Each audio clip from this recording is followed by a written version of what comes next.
Are you sick of seeing your favorite restaurant closed due to rat infestations?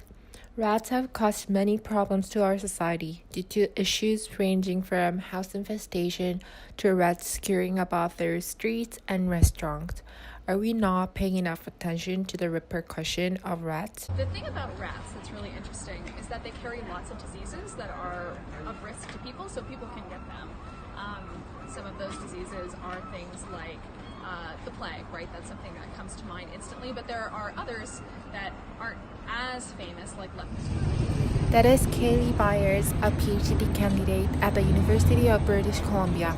She and her team carried out a 4-week study on rats across 31 proximal city blocks in an urban neighborhood in Vancouver, British Columbia, Canada. One kind of disease that can be transported to humans from rats is leptospirosis, which is extremely life-threatening. So it's a bacterial pathogen that rats shed in their urine, and we can get it if we come into contact with their urine. We have a cut on our foot or something, we get like a flu-like symptom. Kaylee Byers and other researchers have been using capture, mark, recapture method to understand whether rat characteristics are associated with trapability. So capture, mark, recapture is essentially where you catch rodents, or any animal really, and you tag them and re-release them. And the idea is that with that unique identifier, when you retrap them, you can then look at them again, you can measure their own growth. For us, we looked at whether or not their disease status changed with time, or if we were recapturing those individuals. So essentially it's just like putting a little identifier on an animal, sending it forth into the world, and then getting more data from it the next time. After 4 weeks of collecting data, Kaylee Byers will explain what she was able to find from this research. The most important finding from this particular study was that rats are not equally trappable. So that means that with time, trappability changes, and by age, trappability changes. So younger rats more likely to go into traps again than older rats.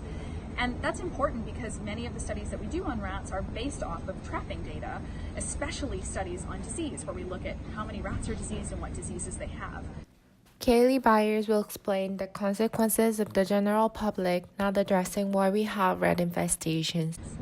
And one of the issues is that we have a reactive approach to rats, which is essentially we have a rat problem, we put out poison bait or we put out traps, but we don't actually address the underlying issues for rats, such as access to food and areas where rats can burrow. And what we've actually shown from other work is that pest control practices can actually increase the number of infected rats in an area. So that also says that we need to be considering how our approaches can actually affect disease in rats and therefore our own risk from diseases in rats. One last note that Kaylee Byers left for her audience. This idea of One Health, which is that your health is not just you. So your health is related to animal health, is related to environmental health, and so rats are a really great system to study that.